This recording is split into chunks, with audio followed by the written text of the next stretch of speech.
Hey guys, so I am going to be, I guess, answering some questions because I've been a flight attendant for 3 years. Previously, come from healthcare industry. When I was in college, I worked for an airline, but as ground staff. But when I tell people I am a flight attendant, they get like, oh my God, like that is amazing.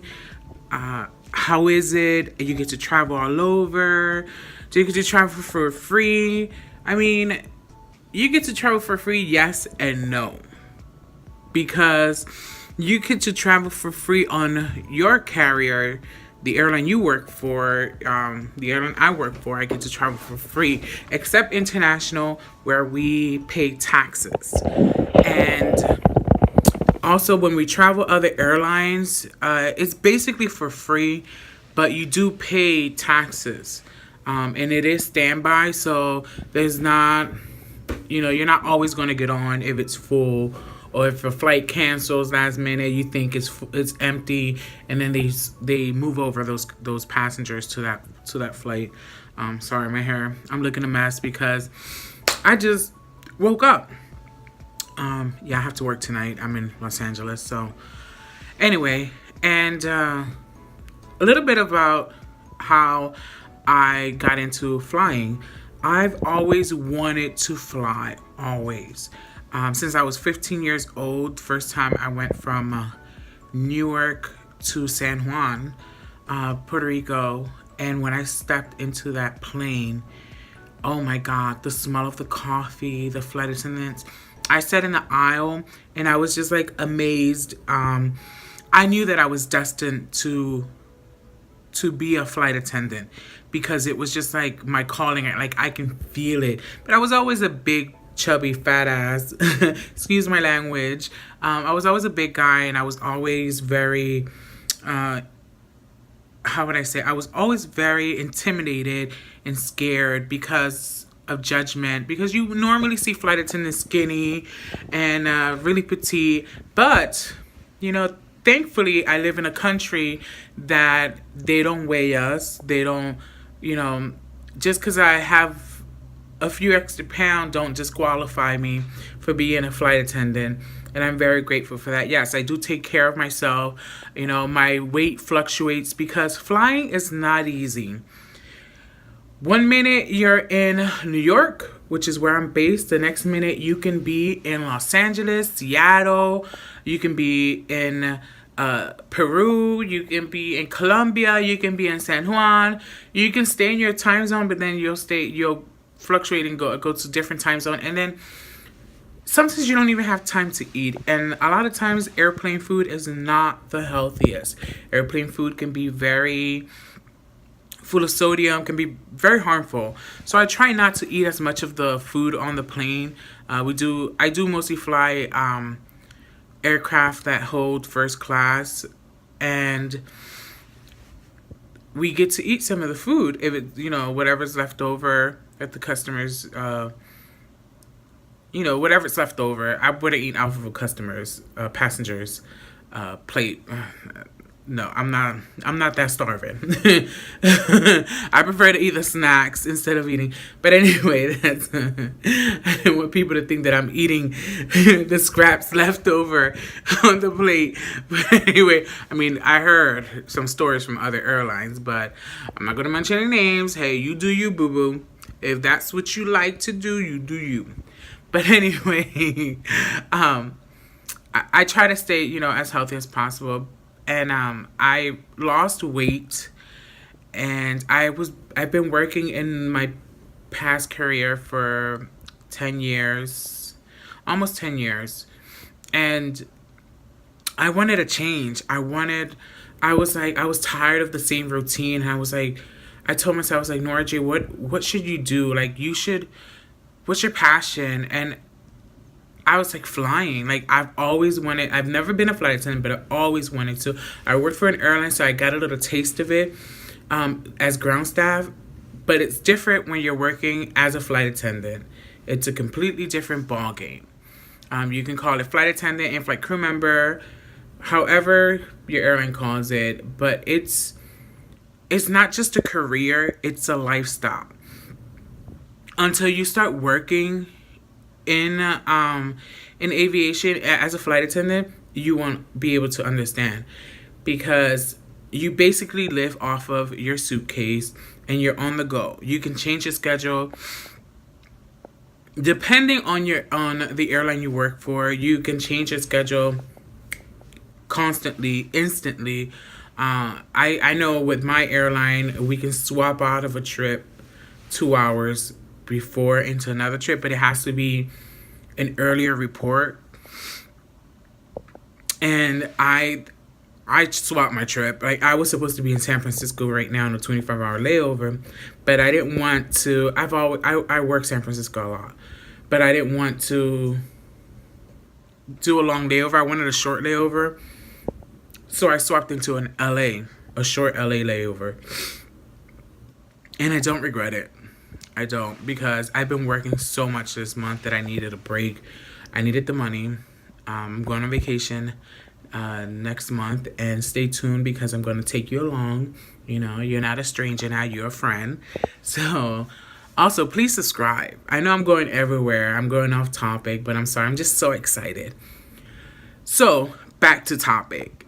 I lost some weight, and I told myself, you know what, Norgie? Now's the time.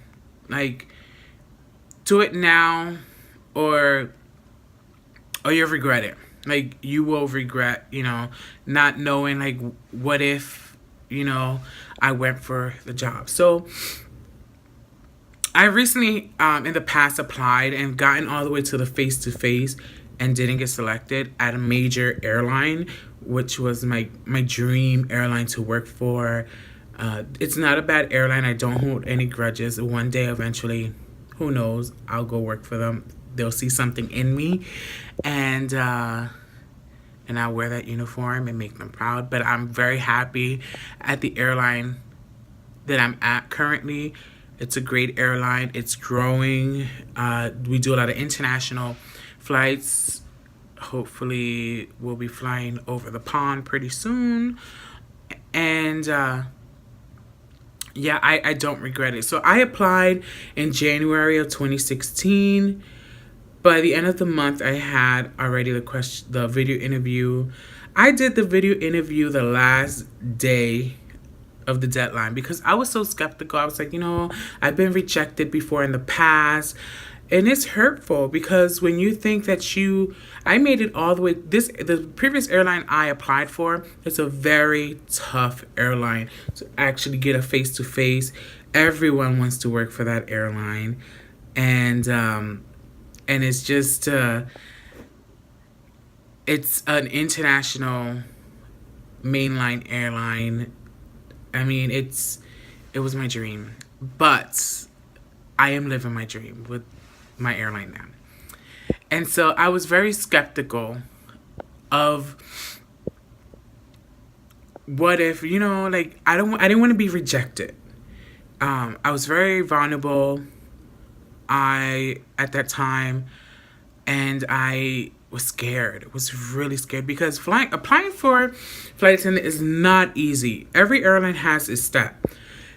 The vast majority you apply, they send you, based on your resume and your cover letter, they'll see if if they want to continue on with you.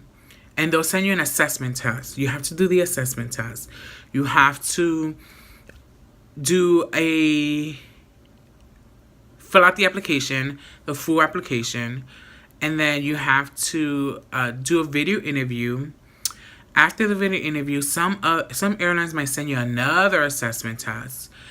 And then after that, some might even recently, some airlines are doing like a Skype interview before the face-to-face. And if you don't pass the Skype interview, you don't get a face-to-face. And if you do pass the Skype interview, then you get a face-to-face.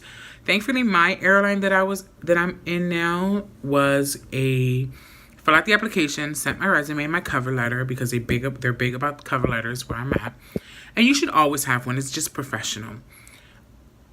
just a brief cover letter, that you can use in general. And excuse me. And then I was sent an assessment test. I did the assessment test, and then I was sent a video interview. I did the video interview, like I said, the last day that it was due, because I was skeptical. I was scared. I was like, oh, should I do this? Should I not? This is my dream. And I needed a change in my life. So I did the video interview, and then I believe a week later, I got an invitation for a face-to-face. Thankfully, the face-to-face was in the city I live in at that time. And I was ecstatic. I was like, oh my God, like, ecstatic and scared, because it's a very scary, very stressful process. So the day came of my interview. I go to the parking lot. I park the car. I was at a hotel. And I parked the car, and I'm at the car, and I'm like, do I go in? Like, I'm scared. I don't know what to do. And so I get out of the car. I started walking, and I come back. Like, I just froze. It's like, no, I'm not doing this. I can't do this. I can't do this. Like, I'm scared of rejection. Like, what am I doing? I was just doubting myself so bad.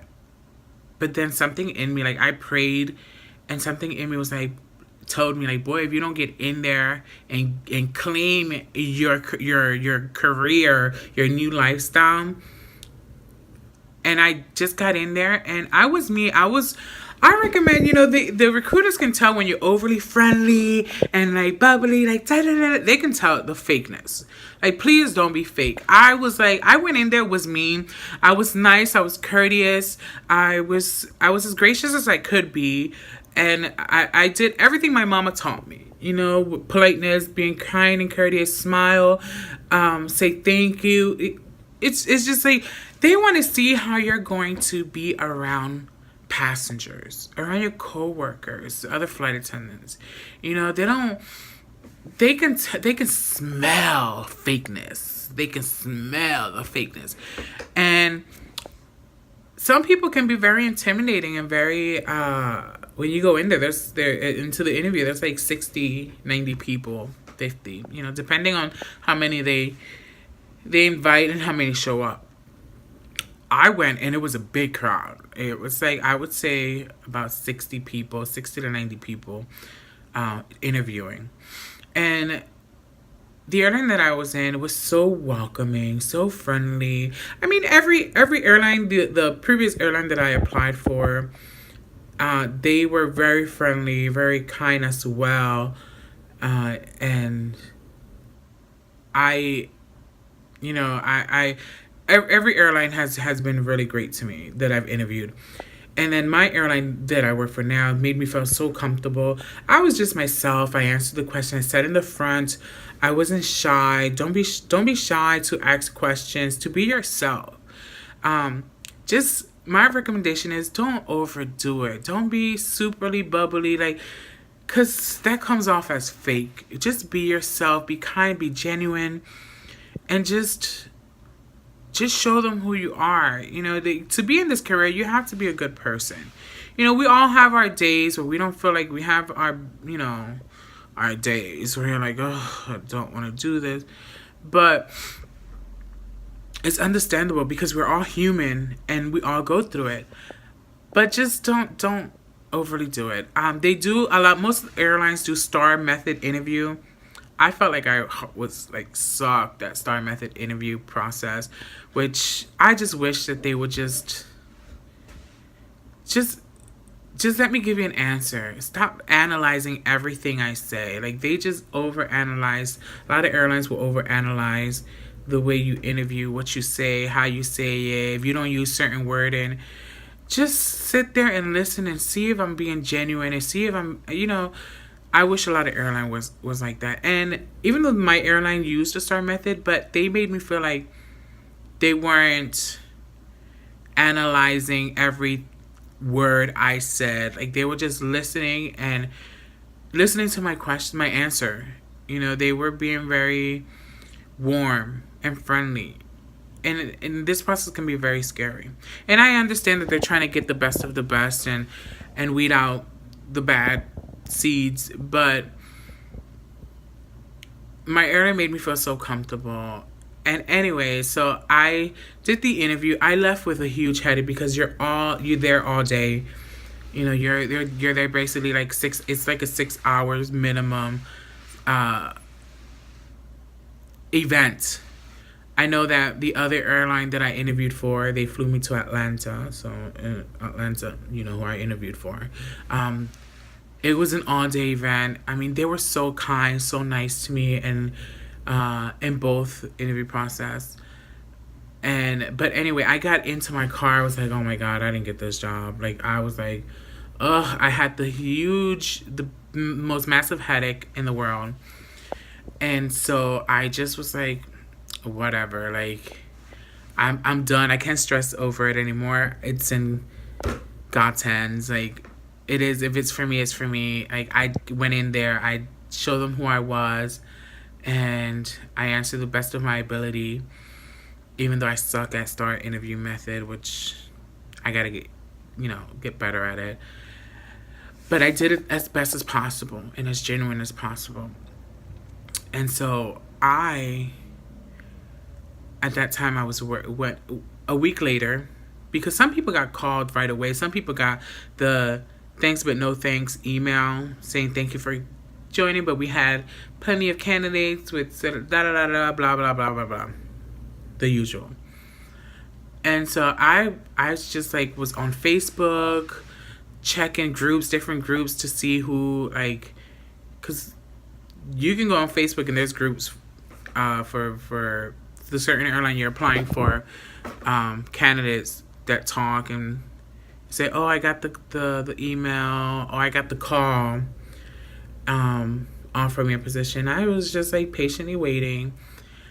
My interview was on a Wednesday, and by Thursday, a lot of people have got, by Wednesday, by Friday, a lot of people have gotten the thanks but no thanks email. I think it was Monday or Tuesday, the following Monday or Tuesday. I can't remember exactly the day. All I remember was I was working a part-time job at a store, and because I work at the hospital that I work for, I work weekends. I work Thursday, Friday, and Saturday, 3-day, 12-hour shift. And I was basically also, I would have like pool jobs or like part-time little jobs here and there to keep me entertained, because I would get bored. I like to work a lot.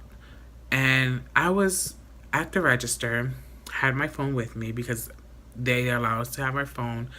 I see a new number from New York, because that's where the headquarters at where I currently work at. I froze. Like I felt like, oh my god, I started hyperventilating. I ran to the stock room. I answered my phone, and they were like, hi, is this Norgie? I'm like, yeah, this is Norgie. How are you? They're like, hi, this is such and such from such airline. I just wanted to touch base with you and tell you that we enjoyed your interview. We would love to have you to come and join our training and be a part of our airline. Oh my god, like I cried. I felt like a cold bucket of water. I just been thrown a cold bucket of water. I started crying. I was like ecstatic. I was like, oh my god, like thank you, yes. I had to compose myself. Took a deep breath. I was like, oh, I accept. So anyway, I took the job. I went to training, and training was amazing. I met some great people. I have one of my best friends since I graduated. I met in training. Amazing friend of mine. She's such a sweetheart. Was there for me in the beginning of my career as a flight attendant, because it's not easy. It's stressful. I've cried. I've been happy. The first year is very stressful because you're away from your family, commuting back and forth from home to your base is not easy sometimes, and you meet along great people. I would never change this lifestyle, this career for anything in the world. I love it. I feel very blessed and honored to be a part of this elite group, this lifestyle of being a flight attendant. As cheesy as it might sound, but I love it. So I hope to give you more details of training and what to do, what not to do. And also, this is called the layover. Like, I'm going to have more videos of places that I want you to come see. But yes, one other thing. If you're in LA, Ralph's, I think that's what it's called, the supermarket, have, you know, if you don't have much time, but if there's a Ralph's in LA near your hotel, please go because they do have the best chicken. Oh my God, the chicken is amazing. And their rotisserie chicken, their baked chicken is not bad either. The fried chicken is not bad, but their baked chicken is really good. Very moist, tender, tastes good. I didn't have to put no adobo in it or salt and pepper or seasoning because it tasted good without it. But anyway, don't be a stranger and come join me on the layover. Hope to see you soon. Bye. Thanks for joining.